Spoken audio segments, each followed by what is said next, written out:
केमा तिमीलाई धेरै दुखी हैरान गर्दैछु मलाई भनिदिन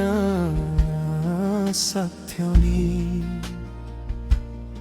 सायद मेरो कुनै आवश्यकता छैन किन कुनै कुनामा अल्झिएर बसिरहन्छु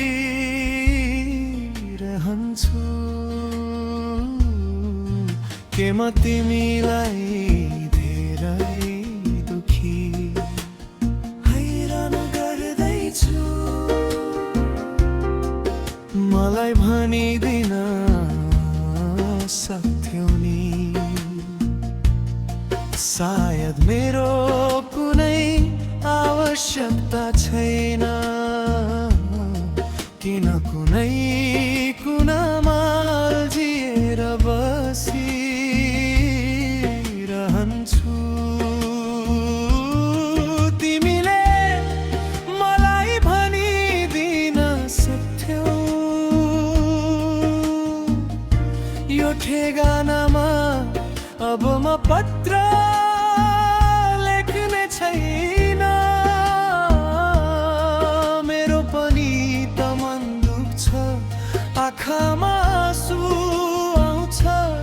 अनि गुनासो त मेरो पनि हुन्छ नि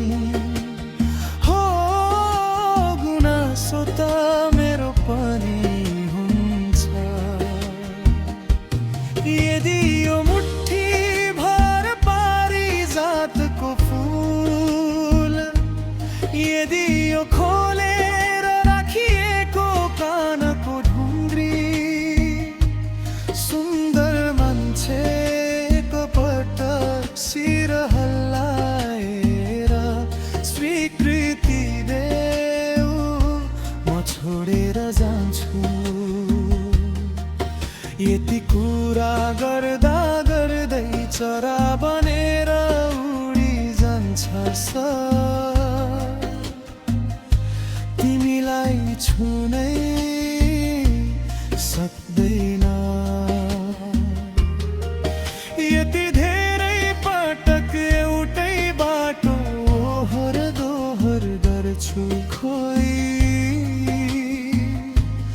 तिम्रो नजरमा त पर्दैन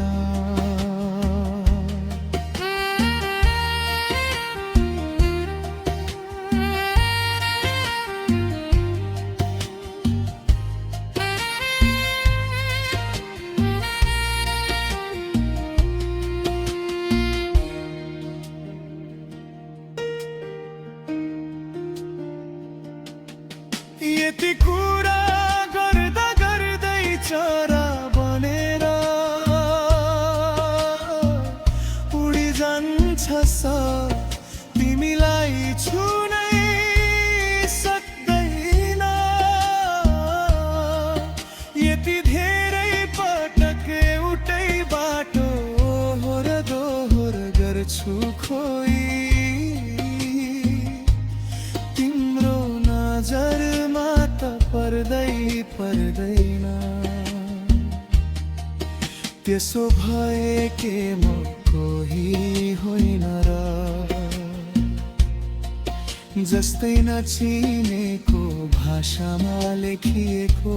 किताब मलाई पनि त लाग्छ कहिले काहीँ छोएर हेरौँ तर त्यो अवसर पाउँछु खोइ म त्यो अवसर पाउँछु खोइ यदि यो मुट्ठी भर पारिजातको फूल यदि यो खोलेर राखिएको कानको ढुङ्ग्री सुन्दर मान्छे एकपटक शिर हल्लाएर स्वीकृति देऊ म छोडेर जान्छु के म तिमीलाई धेरै दुखी